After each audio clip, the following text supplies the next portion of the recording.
Okay, step 1.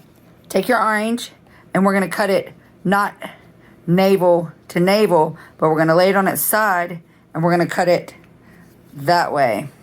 Okay? Once we get it cut that way, we have this piece left. You take a grapefruit spoon, the ones with the little ridges that looks like a jigsaw pattern.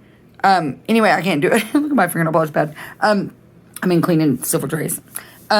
Anyway, you take all of the insides out and you leave the little centerpiece right there. See it down in the center, that little stick thing, or the little core. This is your seedless. Thank goodness I love these little mandarin oranges. These are mandarin oranges. You can do these with any fruit like this. You could do it with a grapefruit and have a big giant one. That would be cool. I should have did those. But I like mandarin oranges the best. Okay, after that step, you're going to eat all the orange out. And you're going to pour oil in around the wick. You can get it on the wick. It doesn't matter. Oil is flammable, clearly. You can get your kitchen all the way on fire. Ask my Nana. Then I used, I found a torch because I got to thinking it's wet. It's not going to light. So, even with the oil on it. Because oil doesn't catch on fire until it gets a certain heat.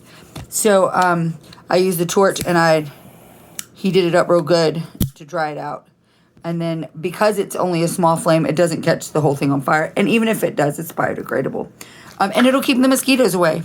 Really cool trick. I don't remember where I saw it. I think I saw it on Facebook somewhere. Somebody was cutting up oranges and I was like, what?